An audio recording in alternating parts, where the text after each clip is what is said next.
अस्सलाम वालेकुम स्टूडेंट्स। जैसा कि आप सब लोगों को मालूम है कि कल फिज़िक्स का पीबीए पेपर है, तो बहुत सारे स्टूडेंट्स ये कह रहे थे कि vectors addition by parallelogram method इसका पीबीए पेपर बना दें, जिसकी ये डायग्राम है। तो ऑलमोस्ट बाकी सब के PBA papers model papers uploaded हैं। अगर आप उनको अंडरस्टैंड कर लेते हैं तो आप उम्मीद रख सकते हैं कि आपके इंशाल्लाह फुल बाय फुल मार्क्स आएंगे। लेकिन आज जितना कुछ आपको ये मिल रहा है, आप इसको अच्छे से तैयार कर लें तो आपके लिए बहुत बड़ी बात है। और एक और चीज़ सुन लें, वो ये है कि जो इम्पोर्टेंट पीबीएस हैं आप उनके नाम सुन लें कि इम्पोर्टेंट पीबीएस कौन कौन से हैं। पहले भी एक वीडियो में बताया था इम्पोर्टेंट प्रैक्टिकल्स के बारे में। आप उनके जस्ट पीबीएस भी तैयार कर लें जो पीबीए पेपर्स अपलोड किए हैं। पीबीए फिज़िक्स पेपर्स की प्लेलिस्ट में हैं, आप प्लेलिस्ट से डायरेक्ट उन तमाम पीबीएस तक पहुंच सकते हैं। उनमें vernier calliper and screw gauge, इसका एक ही पीबीए पेपर बना हुआ है, आप उसको अंडरस्टैंड कर लें। सिंपल पेंडुलम, इसके तकरीबन दो पीबीए पेपर्स तकरीबन बने हुए हैं। आप कोई एक भी कर लेते हैं तो आपकी तैयारी अच्छी हो जानी है, ठीक है। इसी तरह प्री बोर्ड में भी पेंडुलम का पीबीए पेपर में पेंडुलम एक्सपेरिमेंट आया था, तो वो भी अपलोडेड है। उसके बाद हुक्स लॉ का है, हुक्स लॉ वाली वीडियो भी अपलोड की हुई है पीबीए पेपर की फॉर्म में सॉल्यूशन के साथ। उसके बाद है प्रिंसिपल ऑफ मोमेंट्स, तो प्रिंसिपल ऑफ मोमेंट्स वाला भी बहुत इंपॉर्टेंट है। आप ये क्लास 9th वाला जो अपलोडेड है आप उसको अंडरस्टैंड कर लें, आपका कंसेप्ट रिवाइज हो जाएगा। मुमकिन है इस तरह का कोई क्वेश्चन भी आ सकता है। उसके बाद है सोनोमीटर एक्सपेरिमेंट, तो सोनोमीटर साउंड, ये जो वेव्स वगैरह बनती हैं उसका पीबीए पेपर है, तो वो भी अपलोडेड है, आप उसको भी अंडरस्टैंड कर सकते हैं। मज़ीद मैं प्लेलिस्ट जो है फिज़िक्स पीबीए पेपर्स की वो इसके डिस्क्रिप्शन में भी डाल दूंगा, आप वो भी तैयार कर लें। अब हम चलते हैं इस पीबीए पेपर की तरफ। Question 1, student performing an experiment to find the resultant weight of unknown body by applying parallelogram law if 80 gram masses are placed on each side in hanger. ये देखें, जैसा कि आपको दो साइड्स पर हैंगर्स नज़र आ रहे हैं, उनके दरमियान मैसेज उनके ऊपर उनके साथ मैसेज को प्लेस किया गया है। तो अगर 4 मैसेज भी हों 20-20 ग्राम के, तो 80 ग्राम एक साइड पर और दूसरा 80 ग्राम दूसरी अपोजिट साइड पर प्लेस किए गए हैं। और ये स्ट्रिंग है जो कि P1 और Q1 जो पुली है वहाँ उनके ऊपर से पास आउट हो रही है। और एक ऑब्जेक्ट है S जो स्ट्रिंग के सेंटर में हैंग किया गया है। और ये आप देख रहे हैं कि किस तरह की डायग्राम यहाँ पर बन रही है। बेसिकली यहाँ पर एक पेपर लगाया हुआ है, वुडन बोर्ड के ऊपर पेपर लगाया है। पेपर के आगे जो है एक ऑब्जेक्ट आपको नज़र आ रहा है जो यहाँ पर उस पेपर को टच कर रहा है। उसी पेपर के ऊपर हमने O एंड S लिखा है, ठीक है। और हमने ये जो लाइंस हैं Q1 से ये नीचे जो मैसेज तक है ये एक लाइन हो जाएगी, P1 से नीचे मैसेज तक वो दूसरी लाइन हो जाएगी, ठीक है। अच्छा जी, उसके बाद हम देखते हैं find the unknown values in the table column और cell by considering the following assumptions. Assumptions कौन सी हैं कि अगर हमारे पास P 80 ग्राम हो और Q भी 80 ग्राम हो, यानी कि दोनों अपोजिट एंड्स पर इक्वल मैसेज अटैच्ड हैं, ठीक है, इक्वल मैसेज प्लेस किए गए हैं। ये 80 ग्राम बेसिकली मैस है, ये वेट नहीं है, ठीक है, क्योंकि ग्राम साथ लिखा हुआ है। या तो न्यूटन लिखते तो हम कहते हैं कि ये वेट है, ठीक है। और स्केल के बारे में अगर हम बात करें तो स्केल वो कंसिडर कर रहे हैं कि हम कंसिडर करते हैं कि 20 ग्राम वो 1 सेंटीमीटर के इक्वल है, ठीक है, क्योंकि हमें पैरेललोग्राम मेथड अप्लाई करना है तो उसके लिए बेसिकली हम डिस्टेंसेस लेंगे, ठीक है। अच्छा जी, अब हम ऐसे करते हैं कि ये जब आप देखते हैं कि आपने इन स्ट्रिंग्स के नीचे ये जो मिरर आपको साइड पे नज़र आ रहा है, मिरर स्लैब, ये आपने स्ट्रिंग के नीचे प्लेस करनी है। और आपने उस वक्त नोट करना है जब स्ट्रिंग का जो इमेज है वो आपको नज़र ना आए, यानी कि बिल्कुल इस स्ट्रिंग के नीचे बने, तो उस वक्त आपको नज़र नहीं आएगा, ठीक है। तो जैसे ही वो बनेगा तो आपने डॉट्स लगा लेने हैं, डॉट्स लगाएंगे यानी कि स्लैब के एक एंड पर भी और दूसरे एंड पर भी, और फिर आप उन डॉट्स को मिला देंगे। इसी तरह आप O से Q1 वाली साइड पर मिलाएंगे, O से Q1 वाली साइड पर भी आप नीचे स्ट्रिंग के स्लैब रखेंगे और फिर आप इमेज देखेंगे स्ट्रिंग का।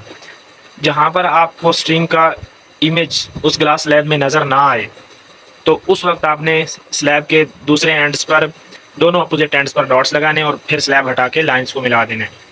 और इसी तरह ओ एस वाली साइड पर भी आपने ये जो आपको स्लिंग नज़र आ रहा है, स्लिंग के नीचे स्लैब रखेंगे, ग्लास स्लैब, जहाँ इमेज नज़र नहीं आएगा आप उस वक्त जो है डॉट्स लगा लेंगे एंड्स पर, उस पॉइंट पर, और फिर आप उनको मिला देंगे, जैसा कि इधर आपको नीचे डायग्राम में अभी दिखाया गया है। ठीक है।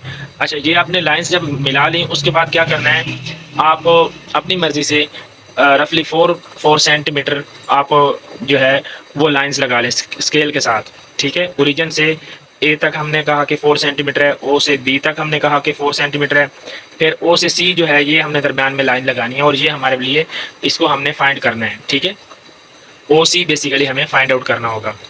अब देखें इसको, टेबल को, इसमें क्या कह रहे हैं कि फर्स्ट सीरियल नंबर में देखें, ऑब्जर्वेशन 1, बेसिकली फोर्सेस जो हैं पी एंड क्यू, इनको मैंने फोर्स के साथ रिप्लेस कर दिया है।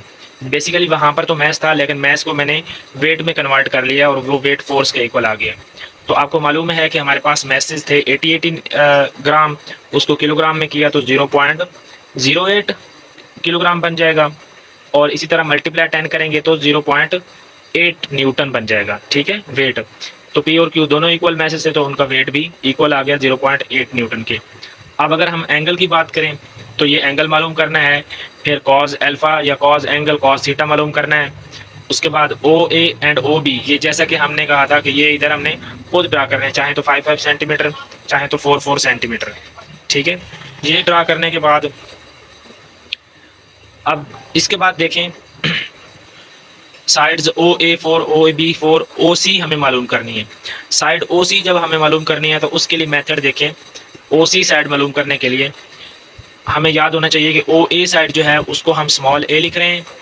ठीक है। ये जो हमारे पास ओ ए है, ये जो रेड कलर आपको नजर आए, बेसिकली वो ओ पॉइंट है। ओ से ए तक हमारे पास 4 सेंटीमीटर, इसको हमने ए साइड कहा है, स्मॉल ए। ओ बी को हमने बेसिकली बी साइड कहा। ठीक है। तो आप यूँ समझें कि जो ओ ए वाली साइड है वो बी सी के इक्वल है, ऐसे भी कह सकते हैं, क्योंकि अपोजिट साइड्स पैरेललोग्राम में इक्वल होती हैं, इसलिए। तो बेसिकली ओ सी ओ ए के इक्वल। तो इस तरह हम ये कह सकते हैं कि हमारे पास ओ सी जब हम मालूम करेंगे तो हमें ये फार्मूला लगाना है, A square plus B square plus 2 A B cos of theta, या कॉज अल्फ़ा या कॉज थीटा, कोई भी आप इसको कंसिडर कर सकते हैं। अब बात रह गई कि एंगल कैसे मालूम करेंगे। एंगल हमने जब देखना है तो उसके लिए आप ये डायग्राम देखें, ये डायग्राम, इसमें आप देखें तो जब हमने वो डायग्राम पैरेललोग्राम ड्रा कर ली है, उसके बाद आपने इस तरह प्रोटेक्टर को रखा, और प्रोटेक्टर रखने के बाद आप इस रीडिंग को नोट करें। तो रीडिंग को जब आप नोट करते हैं तो आपके पास देखें तो आप ये एंगल बन रहा है 115 डिग्री। ठीक है। तो इस तरह आपने टोटल एंगल देखा। इसमें जब आपने एंगल नोट कर लिया उसके बाद आपने क्या करना है, कॉज अल्फा देखेंगे, यानी कि उस एंगल पर कॉज थीटा देखेंगे। कॉज थीटा देखा वो -0.422 आ गया। ठीक है, नेगेटिव साइन के साथ। अब आपने क्या करना है, ओ सी मालूम करना है। ओ सी के लिए आपने वो यहाँ वैल्यू पुट कर देनी है, ए भी है बी भी है, square plus B square plus 2 A B cos of theta. तो यहाँ से आपके पास ओ सी आ जाना है कितना, 4.3 सेंटीमीटर। अब अननोन मैस की बात करें, एस की, अननोन मैस एस। तो अननोन मैस एस हमने जब देखना है, इसमें देखें ये एस, ये जो हमने ऑब्जेक्ट अटैच किया था, इसका अगर हम बेसिकली हमें वेट मालूम करना है, लेकिन हम पहले यहाँ पर क्या कर रहे हैं, मैसेज मालूम कर रहे हैं। फिर मैसेज आ जाएंगे तो हम वेट मालूम कर ही लेंगे। ठीक है। अच्छा जी, वो मालूम करने के लिए आपके पास जो फार्मूला है वो है ओ सी मल्टीप्लाइड बाई स्केल। अब ओ सी कितना है, 4.3 मल्टीप्लाइड बाई स्केल। स्केल कितना था आपके पास, 1 सेंटीमीटर आपके पास था 20 ग्राम के। तो आपके पास कितने अब सेंटीमीटर हैं, 4.3, और ग्राम में आपको मैथ चाहिए तो आप क्या करेंगे, मल्टीप्लाई करेंगे 20 के साथ। ठीक है। तो अननोन मैथ आ जाएगा ग्राम में, तो 4.3 मल्टीप्लाइड बाई 20 86 ग्राम आ जाएगा। ठीक है। अच्छा जी, इसके बाद आपको रिजल्टेंट चाहिए, रिजल्टेंट आर। अब वैसे देखा जाए तो कॉमन सेंस है यहाँ यूज़ करनी चाहिए कि जब हम रिजल्टेंट देखते हैं, आपके पास जब एस आ गया है, एस का वेट आ गया है, तो आपको अब चाहिए रिजल्टेंट किस चीज़ का, ओ सी का। तो मतलब जब आपके पास ओ एस आ जाए या एस की वैल्यू आ जाए तो इसका मतलब है कि उसके अपोजिट साइड पर भी उतनी ही फोर्स लग रही होगी। मतलब अगर ऑब्जेक्ट ना नीचे जा रहा है और ना ही अपवर्ड मूव कर रहा है तो मतलब वो वर्टिकल फोर्सेस आपस में बैलेंस्ड हैं, ठीक है। तो इसलिए हम रिजल्टेंट फोर्स को हम 85.9 सेंटीमीटर लिख सकते हैं या 86 भी लिख सकते हैं चाहें तो, या फिर इसको भी बेसिकली इसी फार्मूले से ही मालूम किया जा सकता है, ठीक है, ये जो हमने अप्लाई की है। अब इसके बाद देखें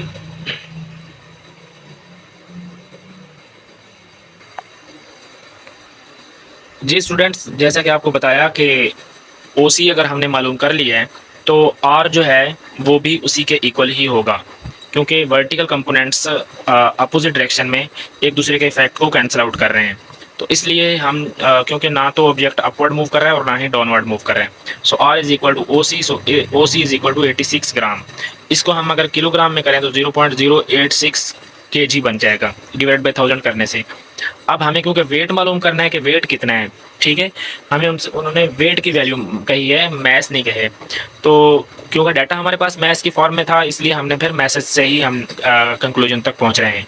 तो हम क्या करते हैं कि weight is equal to mg होता है, सो मैस हमारे पास 0.086 kg है, मल्टीप्लाई जी की वैल्यू अर्थ पर 10 लेते हैं तो 0.86 न्यूटन।